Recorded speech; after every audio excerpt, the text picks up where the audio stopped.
Oremos.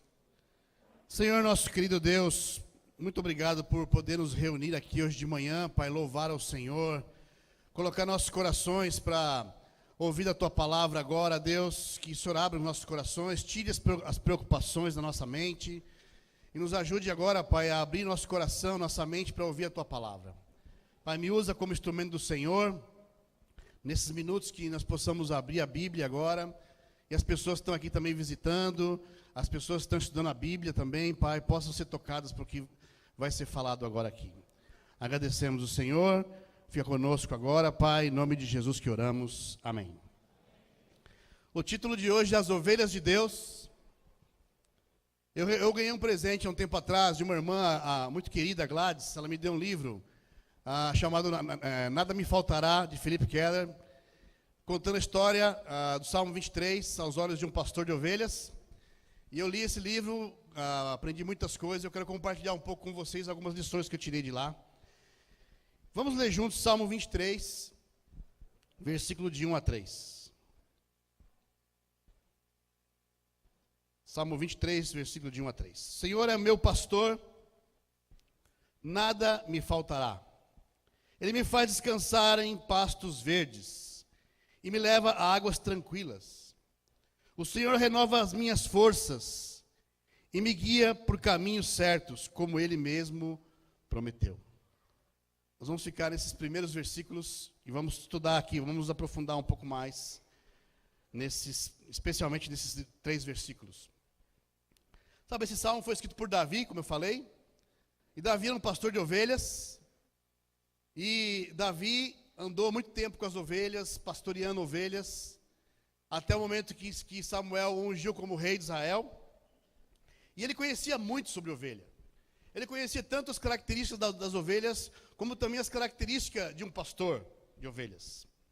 E é impressionante, quando nós vamos estudando um pouco mais sobre as ovelhas, como nós nos parecemos, como elas são semelhantes em muitas coisas, especialmente na vida espiritual, a nós. Começando no versículo 1, ele fala: o Senhor é o meu pastor. Davi se coloca na posição de uma ovelha, e olhando para o seu pastor, que não era o rei de Israel, não era o seu pai, não era Samuel, era o Senhor, era Deus. E Davi sabia muito bem que a figura do pastor era fundamental na vida da ovelha. Que era o pastor que supriria todas as necessidades da ovelha. O pastor era encarregado de encaminhar a ovelha até os lugares para onde ela ia beber a água, fornecer comida, trazer tranquilidade para o ambiente, para aquela ovelha, as ovelhas ficarem bem. E as ovelhas não sobrevivem sem o cuidado desse pastor. Qualquer rebanho de ovelha é muito dependente do cuidado do pastor. E eu sei que quando eu falo de pastor, logo vem a figura do pastor, que o mundo evangélico muitas vezes traz a nós. Essa figura do pastor, como sendo alguém da igreja, alguém que está na frente da igreja. Eu particularmente não gosto muito desse título, porque geralmente quando falam do pastor, parece que o pastor é o único homem que tem mais poder, que a oração dele é mais poderosa, que se ele for na casa vai abençoar, que se ele pôr a mão em cima da cabeça de alguém vai curar. Quando na verdade Deus deu para nós, para cada um de nós, o Espírito Santo dele, e concedeu poder para nós, através do Espírito Santo de Deus. E eu tenho grandes convicções que cada um aqui pode ser poderoso com Deus, através do Espírito de Deus. E de certa forma todos nós aqui somos pastores também. Os diáconos são pastores, os líderes da igreja também que trabalham para a igreja são pastores, os diáconos são pastores, os líderes de igreja em casa são pastores. Eu não tenho nenhuma função de liderança. Se você tem parceria com alguém, você é um pastor também. Se você é casado e tem filhos, você é um pastor em casa também. Conversa com o Márcio, você vai ver. De certa forma, a gente acaba exercendo essa figura do pastor, de pastoreio. Mas o que eu estou falando aqui é do pastor supremo. E cada vez que eu falar aqui de pastor, eu estou falando do nosso Pai, estou falando de Jesus. Em João 10, versículo 14, diz assim: eu sou o bom pastor. João 10, versículo 14 e 15. Jesus está falando aqui, eu sou o bom pastor. Assim como o Pai me conhece, eu conheço o Pai. Assim também conheço as minhas ovelhas, e elas me conhecem. Eu estou pronto para morrer por elas.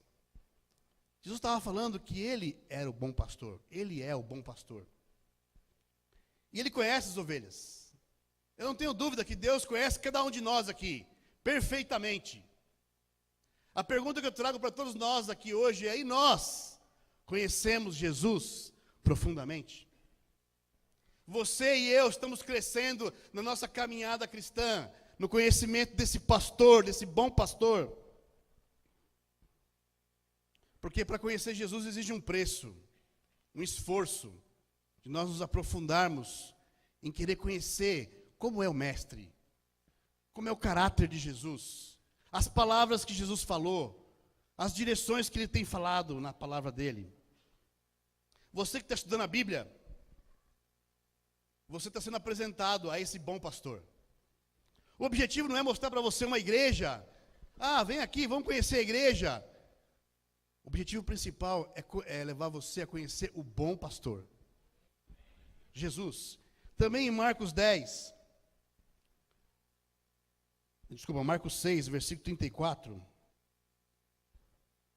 Jesus aqui, ele está diante da multidão, ele fala: quando Jesus desceu do barco e viu a multidão, ele teve pena daquela gente, porque pareciam ovelhas sem pastor, e começou a ensinar muitas coisas.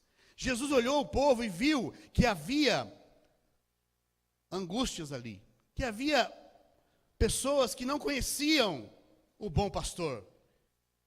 E Jesus desceu angustiado com aquilo e começou a ensinar para aquelas pessoas. Quando Jesus disse essas palavras, que eram como ovelhas sem pastor, ele estava expressando, de certa forma, a angústia de ver aquelas pessoas sem conhecê-lo, sem conhecer o bom pastor. E uma das coisas que mais me fascinaram quando eu cheguei nessa igreja foi que me apresentaram Jesus. Quando fizeram estudo de discípulo, mostraram que o meu propósito dali para frente era seguir Jesus. Não era ficar preocupado com um monte de doutrinas, mas seguir Jesus, colocar Jesus à minha frente, me perguntar cada dia da minha vida o que Jesus faria no meu lugar. Isso me fascinou, mudou a minha vida. E é exatamente isso que nós fazemos quando estamos estudando a Bíblia com as pessoas, não é? Nós estamos apresentando Jesus para elas, ensinando que daqui para frente ela tem que colocar Jesus como bom pastor. E todas as suas atitudes têm que vir desse seguir Jesus. E não encher de costumes e de regras, mas sim de seguir o pastor, o bom pastor. Isso é tão fascinante. Quando você faz isso, e você vê a pessoa depois se levantando e falando: eu quero seguir Jesus. Ou chegando aqui na hora do batismo e falando: Jesus Cristo é o meu Senhor. Meu irmão, qual foi a última vez que você ensinou alguém a seguir Jesus? É tão fascinante fazer isso. Deus nos dá todas as condições que nós precisamos para fazer isso. Temos a palavra de Deus ao nosso alcance. E Ele quer nos usar. O que eu achei mais incrível também, quando eu cheguei a essa igreja, é ver o plano de Deus.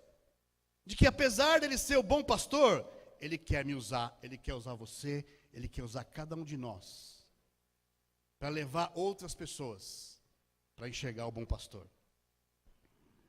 E Davi sabia muito bem disso. Davi olhava, sabia que ele passou por várias frustrações, e em várias vezes numa caverna, ou num lugar de tristeza, ele estava lá olhando: não, Jesus é o meu pastor. Outro versículo, continuando: nada me faltará. Jesus disse em João 10:10, o ladrão só vem para roubar, matar e destruir, mas eu vim para que as ovelhas tenham vida, e vida completa. Quando Davi falou: o Senhor é meu pastor e nada me faltará, Davi tinha convicção de que Deus estava pronto a suprir as necessidades deles. Eu fiquei animado de ver o Márcio falando aqui sobre o coração de confiar em Deus. E o momento das ofertas é um exercício que nós fazemos de confiança em Deus, de que Deus suprirá as nossas necessidades. E quando nós pensamos, nada me faltará, normalmente vem a ideia de coisas materiais. Pensamos em comida, pensamos em moradia e pensamos em roupas, normalmente. Que Deus vai suprir essa área. Mas não é só isso que Deus quer nos suprir. Existem necessidades emocionais que nós temos. Existem necessidades espirituais que nós temos, que Deus está disposto a suprir. Nada me faltará, não é só coisas materiais. Sabe, nós estamos vivendo uma época em que as pessoas estão ficando doentes emocionalmente. Eu vou falar um pouco sobre isso daqui a pouco. Mas também Deus vê em nós também a nossa sede. Ele quer saciar a nossa sede de crescermos espiritualmente. E há um perigo rondando nossas vidas, principalmente depois que nós estamos caminhando há algum tempo, o perigo de pararmos de crescer espiritualmente. Parar de desejar de crescer espiritualmente, porque Deus quer suprir. Ele sabe que dentro de nós existe uma necessidade, existe um desejo, existe um clamor para que nós cresçamos espiritualmente. No fundo, todos nós queremos crescer espiritualmente. Mas quando paramos de pagar o preço para crescer espiritualmente, aí começa o perigo. Começamos a ficar ingratos, perdemos a confiança em Deus.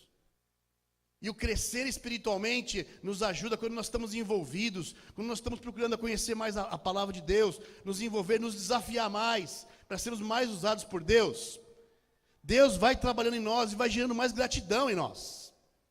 Eu estava conversando com o Héctor essa semana, nós tivemos um tempo, estávamos falando quanto Deus tem sido tão bom para nós, para nossas famílias, para a minha família, para a família dele. E a gente começou a pontuar o que Deus tem feito, cada coisa, nossos casamentos, a saúde dos nossos filhos, estar na igreja, ser um cristão, as amizades que nós temos. E a gente você começa a fazer um exercício e lembrar tudo que Deus já te fez, você cresce em gratidão. E a gratidão aumenta a sua estima, sua autoestima. Sabe, a minha irmã estava compartilhando essa semana, uma semana comigo, sobre a minha irmã Magali, ela e o Alexandre, eles têm uma filha única, Ana Clara, de 5 aninhos, e ela foi colocar a Ana Clara para dormir, antes na cama, e ela fez uma oração, falando: Papai do céu, muito obrigado pela filha maravilhosa que o Senhor deu para minha mãe.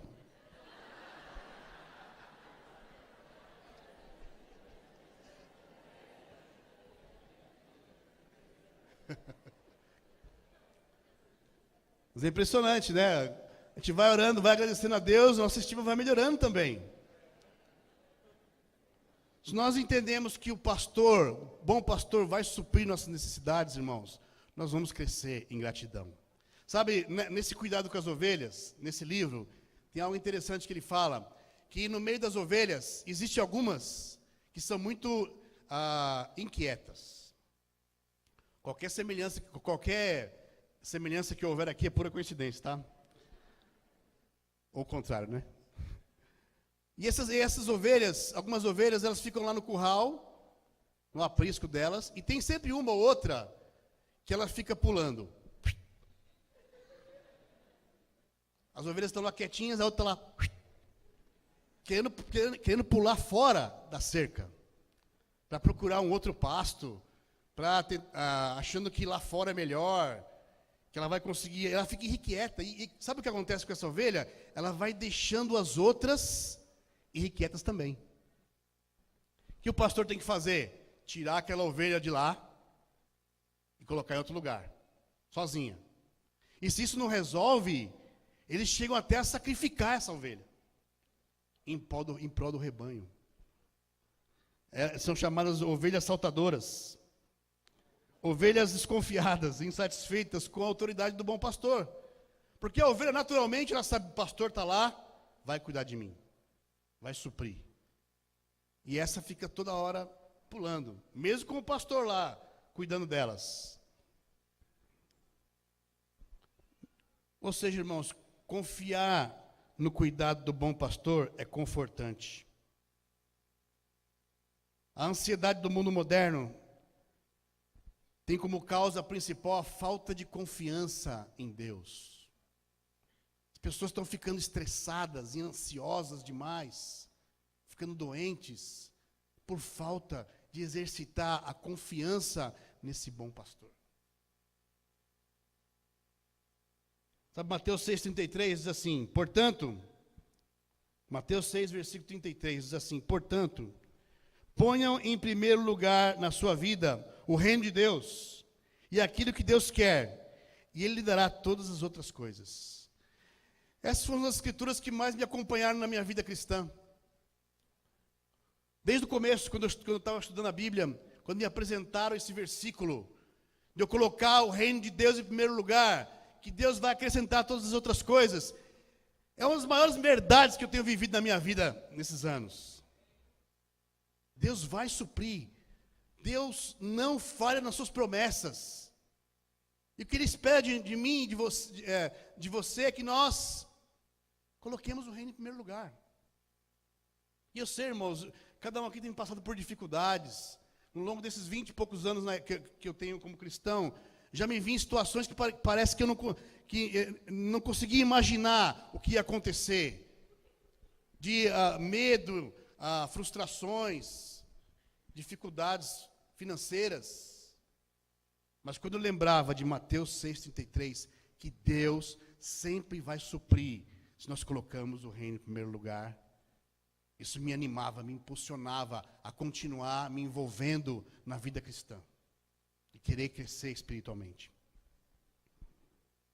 Continuando, em Salmo 23, quando Davi fala, Ele me faz descansar em pastos verdes e me leva a águas tranquilas.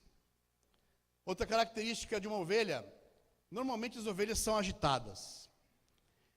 E para a ovelha se deitar, e repousar e relaxar, ela precisa que pelo menos 4 condições básicas sejam supridas. Primeiro, ela tem que estar alimentada. Nenhuma ovelha com fome consegue relaxar. Qualquer semelhança também aqui é mera coincidência, né? Não pode ter nenhum mosquito em volta dela. Ela não consegue relaxar também.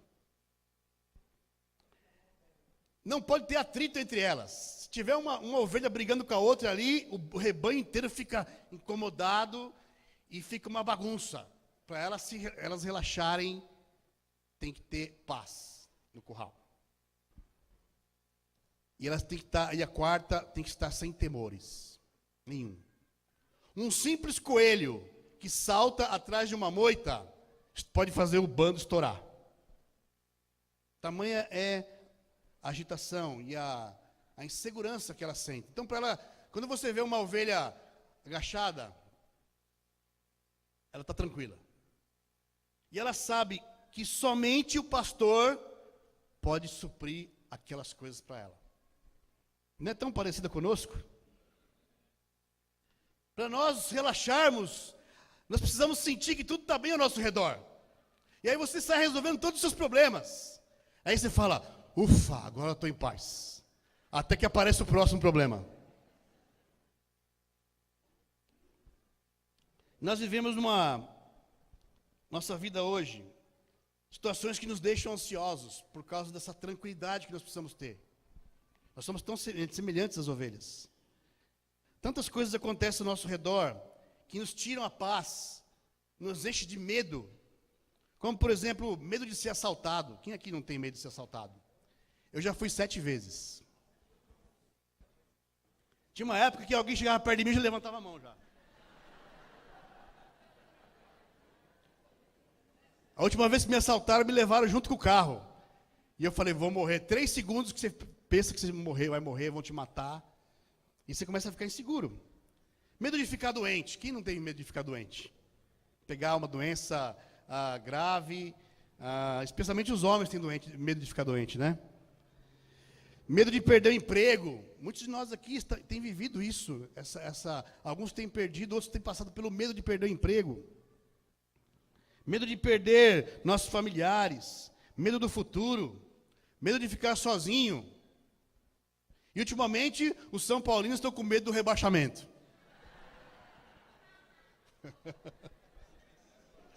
Alguém falou, ha. Eu sei o que é isso, já passei por isso também. E todos esses medos vão gerando ansiedade. E nós estamos vivendo uma época onde as pessoas têm ficado doentes emocionalmente por causa dessa ansiedade que estão vivendo, esses medos. E nós sabemos que só Deus pode nos proporcionar essa paz. Porque você nunca vai ter tudo 100% tranquilo na sua vida. Só Deus pode proporcionar, só o bom pastor pode proporcionar essa paz, que Davi está falando aqui no Salmo. 2 Timóteo, capítulo 1, versículo 7, diz assim, 2 Timóteo, capítulo 1, versículo 7, pois o Espírito que Deus nos deu, não nos torna medrosos. Pelo contrário, o Espírito nos enche de poder e de amor e nos torna prudentes. Deus colocou um Espírito dentro de nós que não nos deixa medrosos. É confortante saber que Deus está próximo de nós. Que você pode ir até esses vales verdes e essa água pura para saciar sua alma. A indicação do lugar onde existe água é do pastor. Sabe, eu quero levantar uma irmã muito querida nossa aqui. E às vezes nós estamos na reunião com os que trabalham para a igreja, discutindo, tentando achar soluções e discutindo vários assuntos. E aí sempre ela levanta a mão e fala, irmãos, vamos orar um pouco mais? Essa irmã é a Sandra Guetri. E às vezes falamos, pode ser 20 minutos? Vamos orar um pouco mais? Eu queria agradecer você, Sandra, pelo coração que você sempre nos ajuda a depender mais de Deus, a confortar nosso coração. É sempre bom ter alguém ao nosso lado, sempre nos chamando a orarmos mais, confortar nosso coração, buscarmos mais a Deus, ficarmos mais tranquilos diante de Deus. Em João 4, versículo 13, Jesus disse, quem beber dessa água terá sede de novo, mas a pessoa que beber da água que eu lhe der, nunca mais terá sede, porque a água que eu lhe der se tornará nela uma fonte de água que dará a vida eterna. Sabe, na linguagem espiritual, beber significa tomar, aceitar, crer, obedecer. O problema é que muitos que têm sede acabam bebendo de fontes contaminadas. E porque existem muitos falsos profetas. E nós temos a palavra de Deus, irmãos, temos irmãos que nos ajudam. É sempre bom pedir conselho do que nós podemos aprender. E estamos usando desse bem precioso que Deus nos deu, que é a palavra dele. Ter nossos tempos com Deus todos os dias de manhã, ou o horário que você consegue se concentrar mais em Deus. Você poder ter seus tempos com Deus. Sabe, se você tem perdido o costume de estar todos os dias lendo a Bíblia, eu quero chamar você a voltar a praticar isso. Todo dia você passar a gastar tempo ali, meia hora, 20 minutos pelo menos, que você vai estar ali diante da palavra de Deus, pedindo a Deus, Deus me dá pelo menos um versículo para conduzir aqui minha mente nesse dia. Um versículo que você lê pode mudar o seu dia. Também, continuando aqui no Salmo, ele fala, o Senhor renova as minhas forças e me guia por caminhos certos, como Ele mesmo prometeu. Sabe, irmãos, nossa caminhada, muitas vezes nós cansamos e ficamos desanimados. Talvez alguns chegaram aqui hoje bem desanimados. E você chegou aqui pela misericórdia de Deus.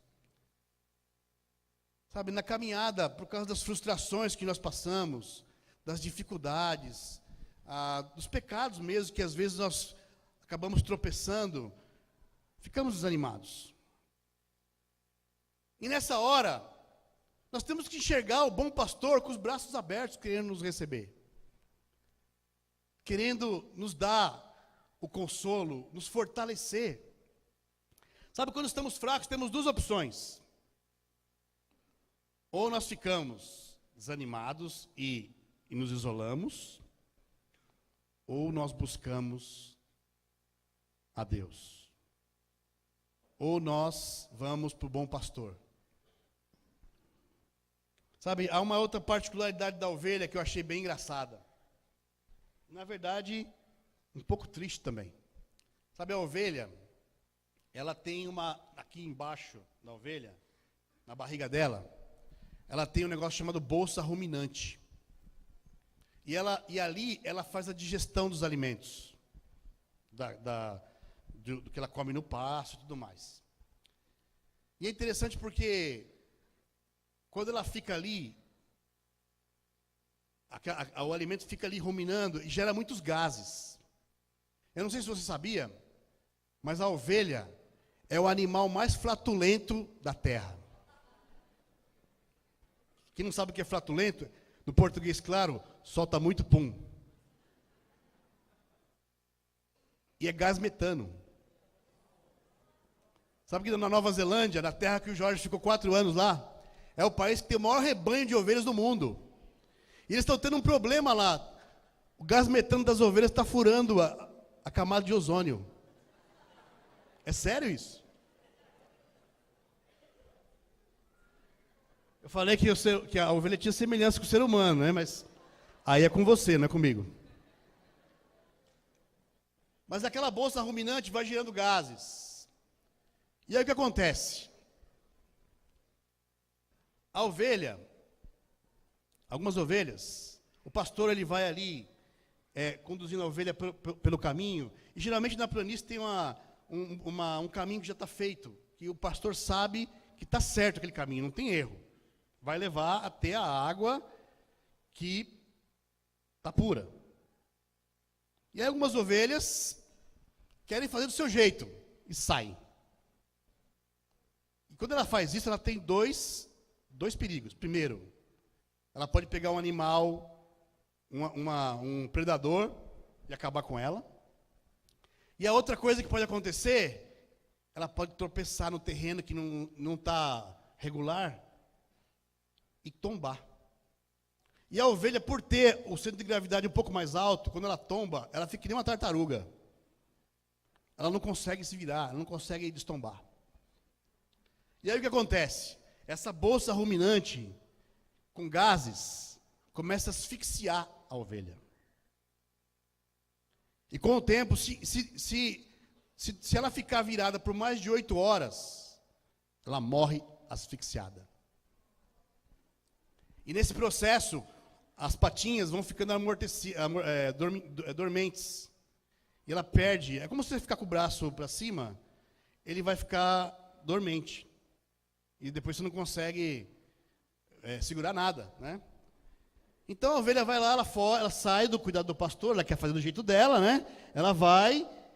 Se ela não se deparar com o lobo, algumas chegam num cantinho ali, e geralmente aquelas mais gordinhas, né, querem esfregar a traseira, quer fazer para coçar a traseira.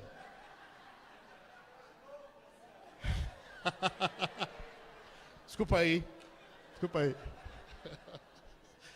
Ela quer coçar o lombo, e aí ela acaba tropeçando e vira.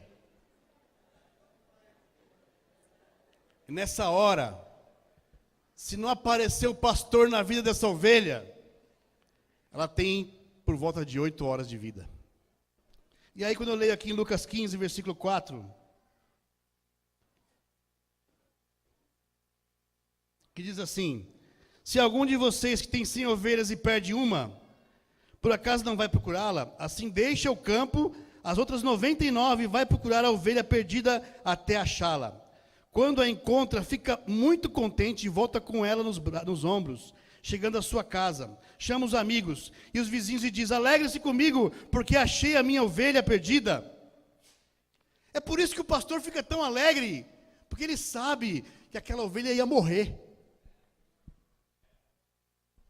E é isso que acontece conosco, irmãos, quando nós estamos ajudando nossos irmãos que estão se afastando de Deus, ou quando nós estamos estudando a Bíblia com alguém, nós estamos ajudando essas pessoas a não morrerem espiritualmente. E o pastor, ele pega a ovelha no colo, porque se colocar ela no chão, ela não vai conseguir andar, porque já está com as patas amortecidas. E muitas estão assim por causa do pecado, trazendo isso para nós.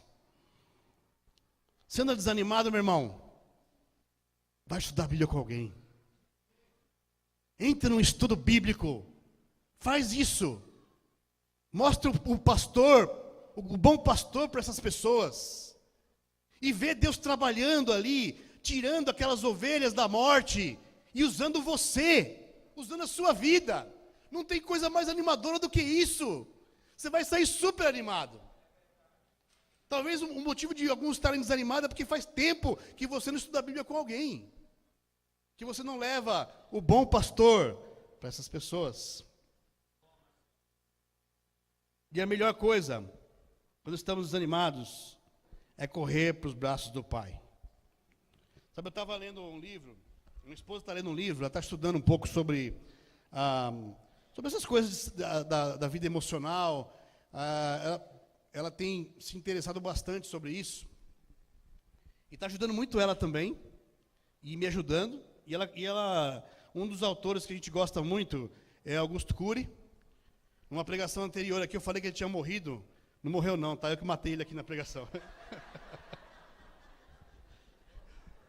Quem morreu foi o Samitiba. Mas o Augusto Cury, ele é um psiquiatra, psicoterapeuta, cientista e escritor. E ele tem estudado muito sobre a saúde mental, comportamento humano, e ele era ateu.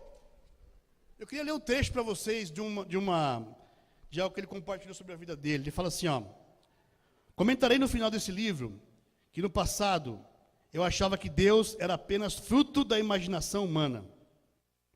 Acreditava que a busca por Deus era uma perda de tempo. Hoje penso totalmente diferente. Embora seja crítico do misticismo e procure ser bem científico naquilo que faço, percebo que há um buraco no cerne da alma e do espírito humano, que os antidepressivos e as intervenções psicológicas não conseguem preencher. Esse lugar só o autor da vida pode atingir. Palavra de um ex-ateu, cientista, estudando comportamento humano, tem chegado à conclusão de que Deus é o único que pode suprir a ansiedade do ser humano. Para terminar, João 10,16, ele diz assim: tem outras ovelhas que não estão nesse curral. João 10,16. Tem outras ovelhas que não estão nesse curral. Eu preciso trazer essas também. E elas ouvirão a minha voz. Então elas se tornarão um só rebanho e um só pastor. Jesus já sabendo disso, que as pessoas só têm uma chance de se sentirem completamente satisfeitas. E essa chance é se elas seguirem o bom pastor. E Jesus clama, através dessas palavras do livro de João, para você, nós, buscarmos essas ovelhas que estão fora do aprisco, morrendo, muitas morrendo com a saúde emocional, com doenças emocionais, que não sabem como fazer para sair desse buraco. E Deus nos deu esse privilégio, para mim e para você. Para nós usarmos essa ferramenta poderosa que Deus nos deu, que é a palavra dele, para buscar essas pessoas, para levar Deus para elas, para fortalecer isso no meio do caminho, nos fortalece, nos enche de convicção. Bora fazer ovelhas? Bora fazer novas ovelhas? Novos seguidores? Levar o bom pastor? Que seja assim, meus irmãos, que nós façamos isso com todo o coração, a alegria de fazer parte e desfrutemos da alegria de fazer parte dessa tão grande salvação que o Edson pregou no domingo passado. Que Deus nos dá o privilégio de receber de graça de Deus, por causa da graça dele, e nos dá o privilégio também de levarmos, como instrumentos de Deus, essa graça para as pessoas que estão aí, essas ovelhas que estão fora do aprisco, que Deus quer que nós trazemos. Oremos. Pai, nós agradecemos tanto pela sua misericórdia e seu amor, Deus. E as palavras de Davi, quando ele fala que o Senhor é o bom pastor, que nada vai faltar para nós, Deus, seja realmente uma realidade na nossa vida, Deus. Que nós possamos aprender, Pai, cada dia, a descansar nos pastos verdes do Senhor, a beber dessa água que o Senhor disse lá para a samaritana, que saía de Jesus, que Jesus era a fonte. Ajuda-nos a beber dessa água, Deus. E também, Deus, nos ajude a fortalecer, nos fortaleça, Pai, nessa caminhada, nos envolva nesse trabalho, Deus, anima os nossos corações, para confiarmos nas suas promessas, de que o Senhor fortalece cada um dos seus servos. E muito obrigado, Deus, por esse privilégio que o Senhor nos dá de sermos ferramentas do Senhor para comunicar essa tão grande salvação. Agradecemos em nome de Jesus. Amém.